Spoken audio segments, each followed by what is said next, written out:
महेश्वर मध्य प्रदेश के खरगोन जिले में स्थित एक प्राचीन शहर है। यह एक महत्वपूर्ण और ऐतिहासिक स्थल है। यह शहर नर्मदा नदी के किनारे पर स्थित है।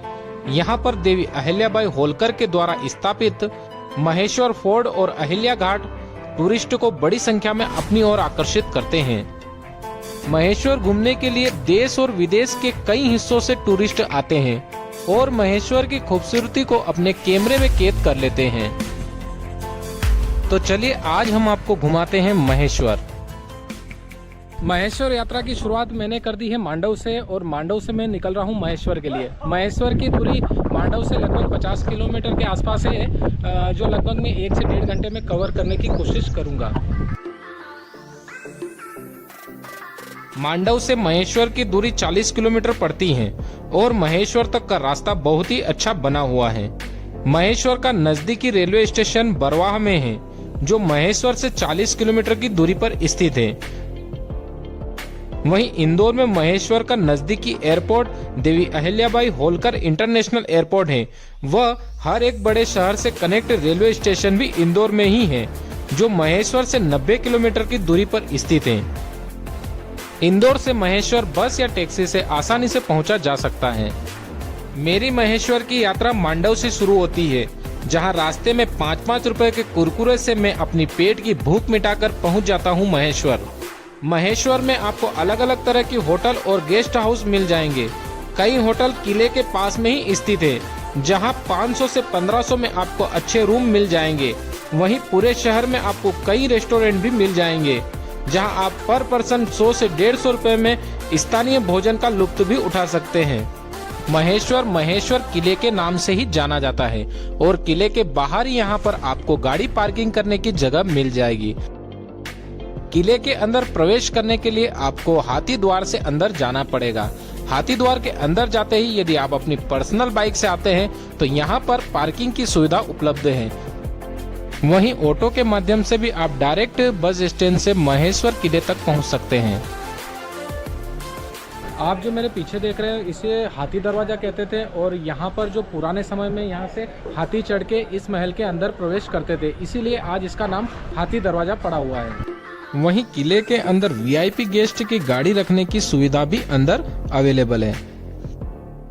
हाथी दरवाजे के अंदर जैसे ही आप आएंगे तो आपको सामने ही यहाँ पर देवी अहिल्याबाई होलकर का ये जो द्वार है ये दिख जाएगा। तो यहाँ से अंदर जाते ही प्रवेश द्वार के अंदर जाते ही आपको होलकर स्टेट की महारानी अहिल्याबाई की प्रतिमा दिखाई देगी। इनका जन्म 31 मई 1725 में महाराष्ट्र के चोंडी गांव के एक छोटे से राजमहल में हुआ था। उनके पिताजी मल्हारराव होलकर मराठा सम्राट थे। अहिल्याबाई होलकर का शासन 1767 में शुरू हुआ और उनका निधन 1795 में हो गया। उनके शासनकाल के दौरान उन्होंने अपने राज्य में न्याय, शांति और सामाजिक सुधार की दिशा में काम किया। उनके शासनकाल में उन्होंने महेश्वर को राज्य की राजधानी बनाया और उन्होंने यहाँ प्रशासनिक कार्यालय स्थापित किया। महेश्वर आज भी उनकी स्मृति में महत्वपूर्ण स्थान है और लोग आज भी उनकी समृद्ध विरासत को याद करते हैं। इसके बाद मैं पहुंच जाता हूं म्यूजियम में। होलकर म्यूजियम महेश्वर में एक प्रमुख सांस्कृतिक स्थल है, जहां पर आप मराठा सैनिकों और होलकर राजवंश के इतिहास को समझ सकते हैं। म्यूजियम में बहुत सारी पुराने समय की विरासत से जुड़ी चीजें मौजूद हैं, जैसे कि कला, अभिलेख, वस्त्र और अन्य महत्वपूर्ण संस्मरण देखने को मिलते हैं। तब जाकर के अहिल्याबाई महेश्वर आई थी ना, उस समय उन्होंने इस घर का निर्माण करवाया था। पूरी तरह से इसका निर्माण जो है वो आपके महाराष्ट्र में घरों का निर्माण होता है वैसे ही है। इसमें भी शीशम, साग की लकड़ियाँ लगी हुई है, चूना लगा हुआ है, उड़द, गुड़, सरल, जो इसको चूने को मजबूती देता है। ठीक है, उसके बाद अहिल्याबाई का दरबार हमारे सीधे म्यूजियम का प्रदर्शन केंद्र बहुत ही सुंदर है और यहाँ आने वाले लोगों को सैनिक कला और इतिहास की खोज करने का अवसर मिलता है। यहाँ आपको सैनिकों के अस्त्र शस्त्र व रानी की डोली भी दिख जाएगी। इस म्यूजियम को देखने के बाद मैं पास में बने मंदिर को देखता हूँ। यह मंदिर इसी महल में बना है और यहाँ पर भगवान शिव की मूर्तियाँ और शिवलिंग हैं, जो सोने और चांदी से बने हुए हैं। सोने और चांदी से बने इन शिवलिंग के दर्शन करने के लिए भी कई लोग आते हैं, लेकिन यहाँ फोटो और वीडियो अलाउ नहीं है। माँ अहिल्या देवी के मंदिर और म्यूजियम को देखने के बाद अब हम आते हैं माँ नर्मदा नदी के घाट पर। और यहाँ पर भी कई मंदिर बने हुए हैं और रास्ते में ही यहाँ पर साड़ियाँ बनाई जाती है। जब आप मंदिर से नीचे घाट की तरफ जब आप जाएंगे तो यहाँ पर आपको साड़ियों का कारखाना दिखेगा और महेश्वर की साड़ी बहुत ही फेमस है। महेश्वरी साड़ियाँ एक विशेष रूप से खास आकार, रेशम का उपयोग और विविध रंगों के प्रयोग के लिए जानी जाती हैं।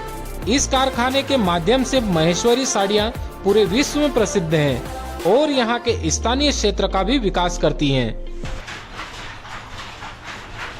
महल से नीचे जब आप घाट की ओर बढ़ेंगे तो यहाँ से आपको नीचे शांत रूप में बहती हुई नर्मदा नदी व बहुत ही खूबसूरत शिवालय मंदिर के दर्शन होंगे, जो आपकी आंखों और दिल को सुकून देने वाला होगा। नीचे का रास्ता रिसलन भरा है, यहाँ आप आए तो सावधानी से नीचे उतरे। उतरते समय बीच में आपको कई अलग अलग सामान व नाश्ता की दुकानें दिखेगी। वहीं घाट पर शिवालय भी बना हुआ है, जो आने वाले लोगों को अपनी ओर आकर्षित करता है।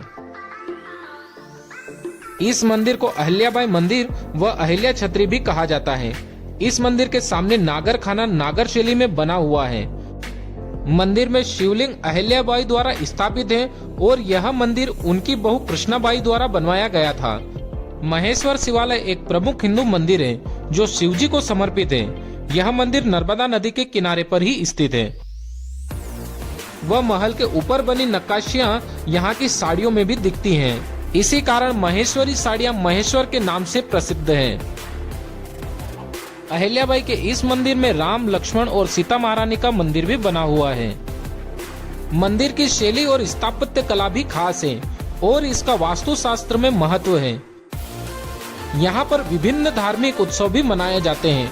मंदिर के ऊपर से देखने पर आपको घाट दिख जाएंगे। यहाँ से नर्मदा नदी का दर्शन, नदी में घूमती हुई नाव, नहाते हुए लोग और ऊपर से नर्मदा नदी का नज़ारा एकदम अद्भुत दिखाई देता है।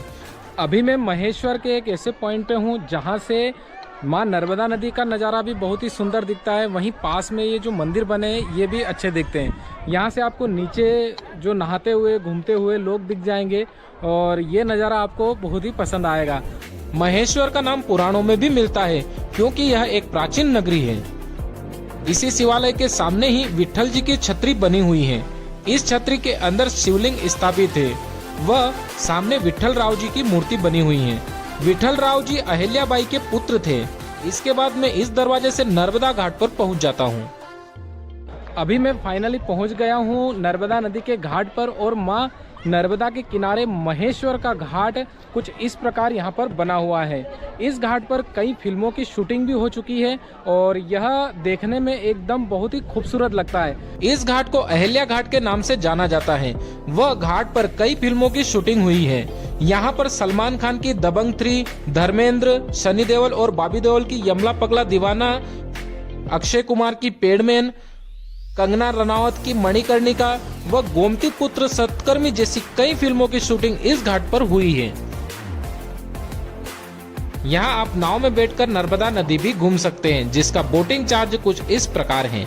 यहाँ से आप नाव में सहस्त्रधारा जाते हैं तो 8 लोगों का 1200 रुपए, महेश्वरी संगम 8 लोगों का 1000 रुपए और इन जगह पर पर्सनल बोट से 5 लोगों का 500 रुपए व शेयरिंग बोट से 50 रुपए लगता है।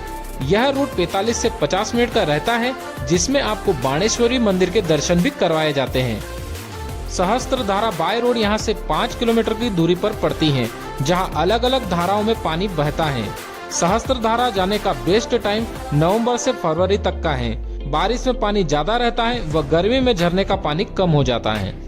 इस फोर्ट में राजराजेश्वरी व काशी विश्वनाथ मंदिर भी बना हुआ है, जहाँ आप दर्शन कर सकते हैं। नर्मदा नदी के इस घाट पर ही देवी अहिल्याबाई होलकर का दहन संस्कार भी है। दहन संस्कार पर ही बनी काले पत्थर की छतरी देवी अहिल्याबाई होलकर की है व पीछे बनी हुई छतरियां उनकी बहू कृष्णाबाई की हैं। वहीं नर्मदा के किनारे पर बैठकर मैं भी थोड़ी देर अपने मन को स्थिर करके माँ नर्मदा को देखते हुए अपने विचारों में डूब जाता हूँ और एक अलग ही शांति का अनुभव करता हूँ। वो कहते हैं ना, जिंदगी की रफ्तार में थोड़ा सा रुक कर नर्मदा की लहरों से दिल की बातें कह दूं। घाट पर बैठा हूँ खुद से ही कुछ कहकर। यहाँ किनारे पर बैठकर मैं देखता हूँ कि कोई मछलियों को दाना खिला रहा है, कोई नर्मदा में डुबकी लगा रहा है। अपनी भूख को मिटाने के लिए मछलियां घाट के किनारे पर आ गई हैं और सभी दृश्यों को विदेशी यात्री नाव में बैठकर नर्मदा की यात्रा करते हुए कैमरे में कैद कर रहे हैं और इन्हीं पलों को मैं नर्मदा के घाट पर बैठे बैठे अपनी स्मृति में कैद कर रहा हूँ। वैसे तो महेश्वर घूमने सैलानी 12 महीने आते हैं, लेकिन यहाँ आने का बेस्ट समय अगस्त से मार्च का होता है। गर्मी के मौसम में यहाँ गर्मी बहुत पड़ती है व बारिश के मौसम में कभी कभी घाट पर पानी आ जाता है। वहीं ठंड का मौसम सबसे बेस्ट रहता है। इसके बाद ढलती शाम के साथ पहाड़ों के इन रास्तों से मैं महेश्वर से 35 किलोमीटर की दूरी पर स्थित जाम गेट पर पहुंच जाता हूं। जाम गेट विंध्याचल पर्वत पर स्थित एक पर्यटन स्थल है। यह दरवाजा मालवा और निमाड़ का प्रवेश द्वार है। यहाँ दिन के समय बारिश के मौसम में कुछ इस प्रकार के नज़ारे दिखाई देते हैं। वहीं रात के समय में ऊपर से नीचे शहर की चमचमाती लाइट कुछ इस प्रकार दिखाई देती है। यहाँ ऊपर टेकरी पर माता का मंदिर भी बना हुआ है। माता के मंदिर में मैं अभी पहुँच गया हूँ और आरती अभी चल रही है। घर जाने में लेट तो होऊंगा, लेकिन थोड़ी देर और ही सही, थोड़ा लेट और हो जाऊंगा। यह मंदिर हिंदू देवी पार्वती माता को समर्पित है। मंदिर जाम गेट के समीप पहाड़ी पर घने जंगल में 3000 फीट की ऊंचाई पर स्थित है और इसमें हिंदू पौराणिक कथाओं और धार्मिक अनुष्ठानों के दृश्यों को दर्शाया गया है। मंदिर का काम अभी चल रहा है व शाम की आरती के समय में इस मंदिर के प्रांगण में पहुंच जाता हूं।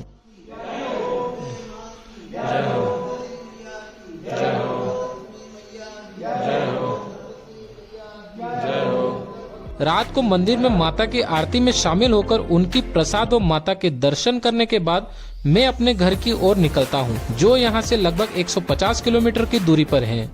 लगभग 8 बजे के आसपास मैं जाम गेट से निकल रहा हूं माता के दर्शन करने के बाद, और यहां से घर की दूरी है लगभग 150 किलोमीटर।